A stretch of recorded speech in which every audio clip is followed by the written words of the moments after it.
Hello दोस्तों, मेरे YouTube channel the Conceptum 10th classes में आप लोग का फिर से स्वागत है।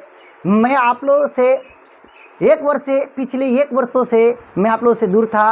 मैं पुनः आप लोग के सामने जहां से मैंने छोड़ के गया था, मैं वहीं से लेकर के आपके सामने तैयार हूं। तो आप भी पिछले वर्ष की तरह इस वर्ष भी कॉपी कलम लेकर के तैयार हो जाएंगी। इलेक्ट्रिक करंट जो कि यूनिट 4 है 10th क्लास, उसका मैं कुछ न्यूमेरिकल्स आपके सामने लेकर के आया हूँ। न्यूमेरिकल्स बहुत ही अच्छा चीज़ है। जब तक उसका फार्मूला आपको पता नहीं होगा तो आप उसका न्यूमेरिकल्स नहीं बना पाएंगे। तो उसका कुछ फार्मूला मैंने आपको बताया था, याद कीजिए। वो फार्मूला कुछ इस प्रकार से था, आप देख सकते हैं। मैं नीचे लिख रहा हूँ कुछ फार्मूला, जिसमें से सबसे पहला फार्मूला मैंने आपको लिख करके दिया था, Q बराबर यानी Q is equal to n ही। ये जो फार्मूला Q बराबर यानी था, क्या था? Q है आवेश, N है इलेक्ट्रॉन की संख्या और E है एक इलेक्ट्रॉन का चार्ज। 1.6 गुना 10 पर पावर -19 कूलम। तो ये नॉर्मल सा फार्मूला था, मैंने प्रूफ करके रखा था। आप लोग पीछे के वीडियो में आराम से देख सकते हैं।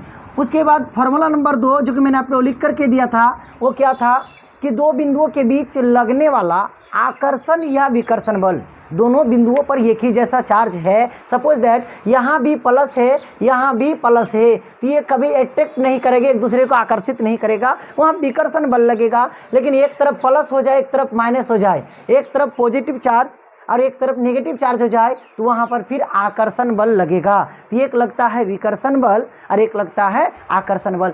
सेम चार्ज है तो विकर्षण बल, अलग अलग चार्ज है तो आकर्षण बल। यानी दोनों बिंदुओं के बीच यदि कुछ चार्ज है तो बल लगेगा। इसी पर कूलम ने क्या नियम दिया था कि चार्ज ज़्यादा रहेगा तो बल भी ज़्यादा लगेगा और दूरी बढ़ाएंगे तो बल घट जाएगा। एक साथ कूलम के नियम में क्या था, यानी लगने वाला आकर्षण या विकर्षण बल समानुपाती Q1 Q2 bye R square, जहाँ Q1 Q2 क्या है तो दोनों बिंदुओं का चार्ज है, R स्क्वायर क्या है, R क्या है तो दोनों बिंदुओं के बीच की दूरी है। उसके बाद मैंने आप लोगों को फार्मूला बताया था, याद करेंगे। ओम का नियम था। ओम के नियम से पहले विद्युत धारा जो चैप्टर चल रहा है उसी का एक फार्मूला मैंने आपको बता के दिया था, I बराबर Q बाई टी। I है इलेक्ट्रिक करंट, विद्युत धारा। उसके बाद फिर से मैंने आपको फार्मूला बताया था ओम के नियम के तहत या विद्युत विभव के तहत। एक फार्मूला मैंने बताया था आप लोगों को कि विद्युत विभव इकाई धनावेश को किसी बिंदु तक लाने में किए गए कार्य को क्या कहते हैं तो विद्युत विभव कहते हैं। तो विद्युत विभव का फार्मूला क्या था, V बराबर W बाई Q, जहाँ पर W क्या है, कार्य है, Q क्या है, आवेश है और V क्या है, विद्युत विभव, इलेक्ट्रिक पोटेंशियल। उसके बाद फिर एक फार्मूला आप लोग जाने थे ओम के नियम में, V बराबर IR। ये सारे फार्मूला आप लोग जान चुके हैं और इतनी फार्मूला में से ही मैं आपको कुछ न्यूमेरिकल्स जो है बताने वाला हूँ। एकदम बिल्कुल तैयार हो जाइए, न्यूमेरिकल्स आप बनाने का प्रयास कीजिए, क्योंकि आप यदि न्यूमेरिकल्स नहीं बना रहे हैं तो फिजिक्स में कुछ सीख ही नहीं पाए। तो बिना समय को बर्बाद किए हुए एक बार लाइक के बटन में उंगली डालने के बाद हम आ जाते हैं कहाँ पर, पहले क्वेश्चन की ओर। तो देखते हैं पहले क्वेश्चन में क्या कहा जा रहा है। तो सवाल नंबर 1, सबसे पहले सवाल पढ़ते हैं। सवाल कह रहा है कि एक मिली कूलम आवेश, मिली कूलम आवेश का ऐसा ही मात्रक कूलम होता है, लेकिन यहाँ पर मिली आ गया। मिली, तो मिली को हटाने का नियम क्या है? मिली मतलब 10 पर पावर -3, माइक्रो मतलब 10 पर पावर -6, नैनो मतलब 10 पर पावर -9। तो आप लोगों को ये सब पता होना चाहिए, बेसिक चीज़ है। तो सबसे पहले सवाल नंबर 1, उसके बाद हम चलते हैं सॉल्यूशन में। तो सॉल्यूशन में जब चलेंगे तो भाइयों ध्यान से सुनेंगे, क्वेश्चन पहले पढ़ लेते हैं। सॉल्यूशन में क्वेश्चन पढ़ते चलेंगे, क्या क्या दिया हुआ है उसको देखते चलेंगे। गिवन दैट दिया हुआ है कि क्या दिया हुआ है, 1 मिली कूलम आवेश। तो आवेश को किससे दिखाते हैं, Q से दिखाते हैं। तो आवेश को हम लोग Q से दिखाएंगे तो Q इज इक्वल टू कितना है, एक मिली कूलम, 1 मिली कूलम। आवेश कैसे मात्रक कूलम है, जबकि यहाँ मिली दिया हुआ है तो मिली को हटा सकते हैं। अब कैसे हटा सकते हैं, जल्दी से बोल देंगे। तो इसी को लिख सकते हैं 1 मिली मतलब 10 पर पावर -3, कूलम तो कूलम है। आवेश पता चल गया। उसके बाद फिर बोल रहा है कि 20-25 विभव वाले बिंदु से 125 विभव वाले बिंदु तक ले जाने में कितना कार्य करना पड़ेगा। कोई भी एक विद्युतीय क्षेत्र है तो विद्युतीय क्षेत्र के अलग अलग बिंदुओं का वोल्टेज अलग अलग होता है, जो कि मैंने आपको पढ़ाया था, मैंने आपको बताया था। क्योंकि इकाई धनावेश को अनंत से विद्युतीय क्षेत्र के किसी बिंदु तक लाने में किया गया कार्य उस बिंदु का विभव कहलाता है। तो बताइए, अलग अलग बिंदु तक हम कोई चीज़ को लेकर के जाएंगे ढो करके, तो अलग अलग तो काम करना पड़ेगा। उदाहरण के तौर पर आपके सर पर 50 kg का एक बोरी दे दिया जाए और आपको बोलेंगे 1 किलोमीटर जाइए, तो आप बोलेंगे हम जो है उससे कितना पैसा लेंगे सर? 1000 रुपया लेंगे। ठीक है, 1 किलोमीटर का आप 1000 ही लीजिएगा, लेकिन आपको बोलेंगे 10 किलोमीटर चलो, 1000 में आप मानिएगा क्या? सर का लिहाज करके मानिएगा? बोलिए नहीं। क्यों? क्योंकि मेहनत ज़्यादा तो भाई सब कार्य भी ज़्यादा, तो आमदनी में तो ज़्यादा होना चाहिए। इसलिए इकाई धनावेश को अनंत से जिस बिंदु तक लेके जाएंगे वह उस बिंदु का वोल्टेज कहलाएगा, वह उस बिंदु का विभव कहलाएगा। तो अलग अलग दूरी पर ले जाने के लिए कार्य अलग अलग करना पड़ेगा, जिसके कारण वहाँ का विभव भी क्या होगा? अलग अलग होगा। तो एक जगह का विभव दिया हुआ है कितना? तो 25 वोल्ट। और एक जगह का विभव कितना दिया हुआ है?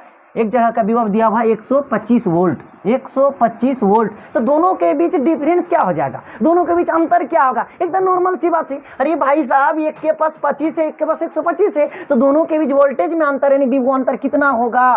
तो 125 में 25 को माइनस कर देंगे तो 100 आ जाएगा। इसमें तो कोनो बड़ी बात नहीं है, तुरंत आ गया। अब कह रहा है क्या चीज? बिंदु तक ले जाने में कितना कार्य करना पड़ेगा। तो कार्य को किससे दिखाते हैं? W से दिखाते हैं। कार्य को किससे दिखाते हैं? W से दिखाते हैं। तो हम तुरंत लिख सकते हैं W बराबर वाट। हमको कार्य चाहिए। जरा सोचिए, इनमें से कौन सा फॉर्मूला काम करेगा? तो आप कहेंगे ऑब्वियसली 4 नंबर फॉर्मूला काम करने वाला है, क्योंकि आपका B पता है, आपका क्यों पता है, W निकालना है। तो तुरंत हम लोग निकालते हैं, एकदम समय को बर्बाद किए बिना। आंसर ठोकिए यहाँ पर, यहाँ से ठोकिए, जल्दी से बोलिए। Since B is equal to W by Q। तो क्रॉस मल्टीप्लिकेशन करने के बाद आप क्या पाएंगे? 1 into W is equal to B into Q, VQ। तो B का वैल्यू 100, यहाँ से देखेंगे B का वैल्यू 100 इंटू Q का वैल्यू है, Q का वैल्यू कितना है? 10 टू दी पावर -3। और कार्य का ऐसे मात्रक क्या होता है? वर्क कैसे मात्रक? जूल। अब जल्दी से बताएंगे। ये 100 अपने जगह पर, किसी भी संख्या को ऊपर से नीचे लेकर आएंगे तो पावर का चिन्ह बदलेगा। तो यहाँ पावर का चिन्ह -3 है, तो नीचे आके +3, मतलब कितना हो जाएगा? 1000 हो जाएगा। 2 0 को कैंसिल आउट करेंगे तो आ जाएगा 1/10, और 1/10 का वैल्यू कितना होता है? 0.1 जूल। तो बताइए आपको कैसा लगा क्वेश्चन पढ़ने के बाद? बहुत आसान है ना, न्यूमेरिकल्स कुछ है ही नहीं। बशर्ते आपको अपने अंदर वो जज्बा जगाना होगा।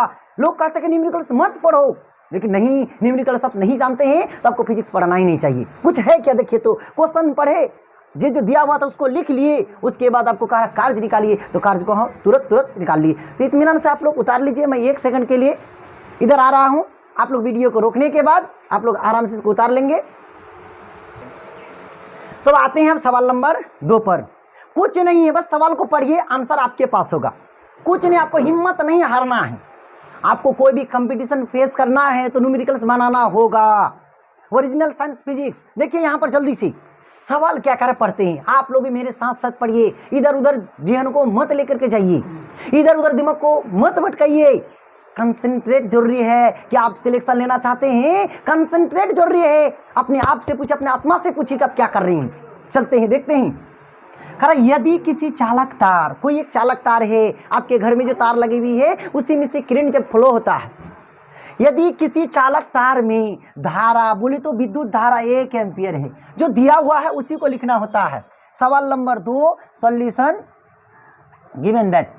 सवाल नंबर 2 में कह रहा धारा बोले तो आई का मान कितना दिया हुआ है? जल्दी से बोलेंगे आप लोग। आई का मान 1 एम्पियर, आई का मान 1 एम्पियर दिया हुआ। तुरंत देखेंगे आई हो गया कितना? 1 एम्पियर। धारा कितना है? 1 एम्पियर हो तो उसके अनुप्रस्थ काट का क्षेत्रफल, एक है एरिया ऑफ क्रॉस सेक्शन, अनुप्रस्थ काट का क्षेत्रफल। कोई भी चालक तार है तो आप लोग को पता होना चाहिए वो सिलेंडर के आकार का होता है, वो बेलन के आकार का होता है। जिस एरिया से करंट फ्लो होता है, प्रवेश करता है, उसी एरिया को कहते हैं अनुप्रस्थ काट का क्षेत्रफल। तो अनुप्रस्थ काट का क्षेत्रफल कितना दिया हुआ है? अनुप्रस्थ काट से 1 सेकंड में, 1 सेकंड क्या चाहिए? 1 सेकंड क्या है? सेकंड क्या चीज है? समय का मात्रक है। इसके अंदर समय ना पता है जी। 1 सेकंड में तो t is equal to 1 second, 1 second समय का मान है।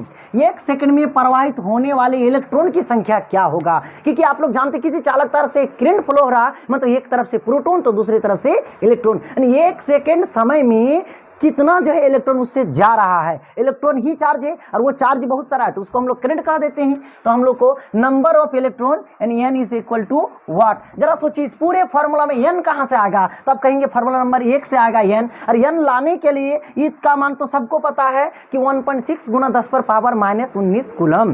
तो आपको चाहिए n, और n लाने के लिए q चाहिए। तो जरा देखिए यहाँ पर q पता है क्या? क्यू तो पता नहीं, तो आपको क्या करना पड़ेगा? क्यू फाइंड करना पड़ेगा। तो बताइए एन क्यू लाने के लिए आई और टी से फार्मूला नंबर देखिए जल्दी से, कितना? फार्मूला नंबर 3 को देखेंगे, जल्दी से देख करके बताएंगे।